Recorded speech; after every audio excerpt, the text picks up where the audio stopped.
part 3 this evening on Genesis 1. And I'm sure you gain a lot of encouragement from a lot of passages from Scripture. But I bet you never thought that verses 6 through 8 would be able to encourage you and be one passage that you could look to in order to have not only comfort, but great security and an idea that can give you stability in life. And hopefully we'll see some of that as we get into the passage this evening. So if you haven't turned to Genesis 3, you might just turn there and look at the passage. We're going to spend our time there. Just a brief reminder of some of the things that we dealt with last time. I mentioned in the introduction the importance of the book of Genesis, and we spent some time looking at how important this book is, and particularly the whole issue of creation. That is extremely important. I don't know if you've noticed it, but if you go through the New Testament, or the Old Testament and the New Testament, you begin to realize that much of what we believe is based on God as creator. So it's a very significant area of study. So Genesis 1 is basically the passage that we want to look at. John J. Davis in his commentary says, "No other piece of ancient Near Eastern literature that has survived the ravages of time compares favorably with the book of Genesis. The book of Genesis, therefore, is of utmost value to the scientist, historian, and theologian." So we are very much interested in it, those of you that are in the sciences. I also mentioned last time that this passage that includes a portion of chapter 2 can be outlined in a general way by looking at verse 1 as a general or an introductory summary statement that kind of sets the stage for everything else that follows, not only in chapter 1 and the first part of 2, but the rest of Scripture. Secondly, we have the pre-creation situation. That's verse 2. As God is beginning to create, and I mentioned that some scholars would put verse 2 in day 1, or the creation day number 1.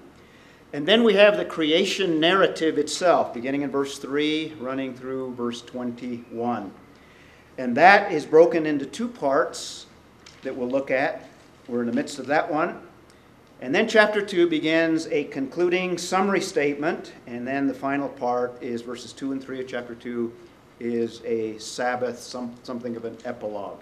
So that's the overall outline that I'll be following and then give you more detail as we move through it. And the outline sheet that was passed out will add detail to day 2. I also mentioned that there's some symmetry in the 6 days of creation.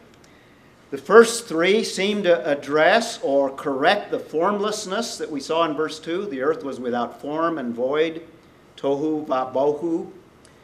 The first 3 days seems to add form or substance to God's creation. Day 1, we saw God created light.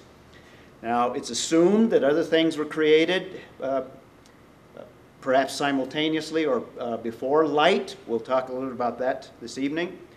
Secondly, sky and water, or more technically, the expanse is how it's described in verses 6 through 8, which we'll look at. Thirdly, fertile land. And then the second part of this symmetry, the last 3 days, corrects the emptiness. There's formlessness and void or emptiness. And now God will proceed to fill the earth. Well, the universe, basically. He will create the lights to fill the expanse. That's day 4. Day 5, he will fill the earth and the sky or the atmosphere with birds and fish, or fowl and fish. And then attention is given to animals and man in day 6. So we have some symmetry, we have some organization, and it seems that Moses is not only giving us a historical account, but also something of an artistic arrangement. So that's what we looked at last time. And just by way of final review here, some of the insights that we noticed from day one, very, very significant. In fact, we spent all of our time dealing with day 1. I also mentioned that there are some issues that we could have talked about in day 1, but there's just not enough time. I'm going to backtrack a little bit and look at some of those issues in day 2. So we'll pick up from there.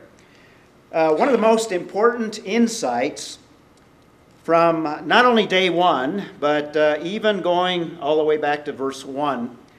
And this is very, very significant. I tried to stress how important this is because every other belief system goes against this biblical idea. The Bible is unique and different in that it makes a sharp distinction between the Creator and the creation.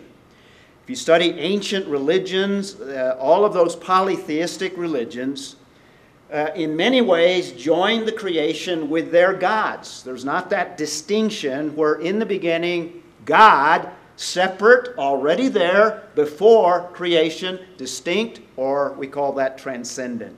Very significant, very important. So we notice that.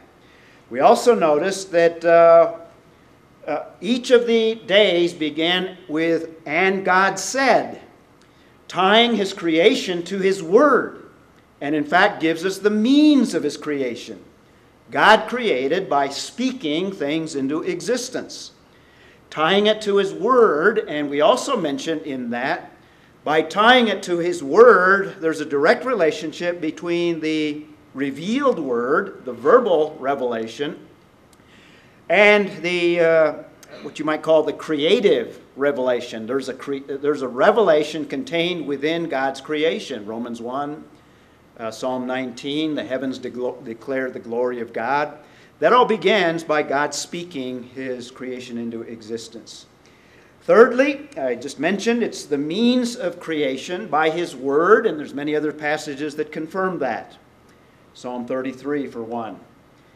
We also mentioned very significantly God initiates language. In speaking, He gives some hints, at least some implications of where language comes from. And we saw some other indicators in the passage as well. He makes distinctions. He separates the light from the darkness. Making distinctions, making categories. And that's how we think. That's how we communicate. We gather ideas, put them into categories. Remember all of that. So the idea of language being initiated by God begins in day 1. And we'll see that those same elements carried through in the other creative days as well. Fifthly, we noted the importance of light. We talked a little bit about that. So we did something of a word study on how the Bible uses light. Very significant. It's used to manifest the glory of God in many occasions. In fact, when God appears to some of His people, all they see is light. They see the light. And we also saw, there were some other ones, these are the major ones, but another major insight and implication is at the very beginning, I think Moses defines for us what he means by day in Genesis chapter 1. He is using it in the sense of an ordinary night and a night portion and a day portion, or a solar day. And we said that has implications in terms of the age of the universe. So it supports the idea that we hold to here of a relatively young universe. Now that's one indicator. There's many others as well, but that is a very significant one because it's very important when the writers of Scripture begin to lay out revelation. Oftentimes they'll define their terms early on. You see that very often in the book of Genesis. So day is defined for us in verse 5. So those are the insights that we looked at last time, and we want to continue and look at some more in day 2. Well, it begins, in fact, the outline is very similar to the outline. There's a structure to each of the days, and some of the elements are present in all of the 6 days, and some of them are somewhat different. But generally they begin with the revelation again. In other words, God speaking, and God said. So this reminds us again of this tie-in with God's creation. His Word is tied to His creation. And in fact, what we ought to expect, I don't think I mentioned this, but we ought to expect a conformity or a unity between what God has revealed in His Word and what we should be able to discover when we go out and study His creation. There ought to be a unity between the two, not a contradiction. And what we do is we deal with some of those apparent contradictions from the worldview that the culture adopts, the evolutionary worldview. The Bible corrects that and shows that there is this relationship, and what you see in science should conform to what you see in Scripture. So we began in the passage, and God said, and then again we have what follows that is a revelation. So we have some implications. Now there's another little thing in that little phrase that you may miss it in the English text, but is somewhat distinct.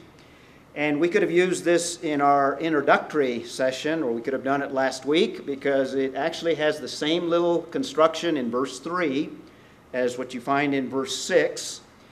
In the Hebrew text, you have a very peculiar construction there.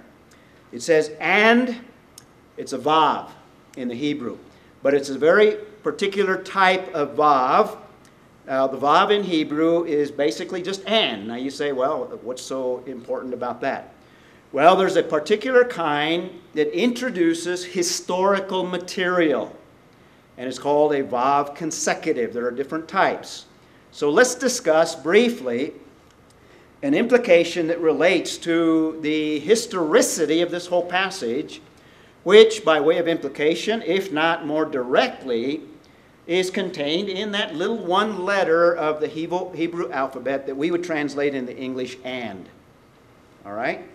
So what I'd like to do is just expand that a little bit and give you some other evidence that supports the idea that what we have in Genesis chapter 1 is historical narrative. Now this is important because only those that are very conservative, only those that hold to a literal view of Scripture, only those that take Genesis 1 at face value, take Genesis 1 in its historical, normal sense. The abundance of the church views Genesis 1 in a variety of ways. So let's look at some of the options here. So the issue is, what is the genre, or what is the literary type, or what is in Genesis 1 in terms of type of literature? And I want to contend that it's historical narrative. So let's take a look at that. What are the options? Well, first of all, most of the world would say Genesis 1 is irrelevant in terms of anything dealing with history or science. It might be useful maybe for religion or maybe Sunday school or for children or other areas. But if you want to talk about history, if you want to talk about science, don't go to Genesis 1. That's the attitude of the world. So from the world's perspective and the atheistic evolutionary perspective, Genesis 1 is irrelevant. Secondly, closer to home, a lot of theistic evolutionists who try to hold to both positions, in other words, believing in evolution and that God created using the idea or the mechanism of evolution, theistic evolutionists have to jump through hoops in dealing with Genesis 1. So if they are believers, they want to at least acknowledge something of Genesis, and this would be the liberal wing of the church. They view it as myth.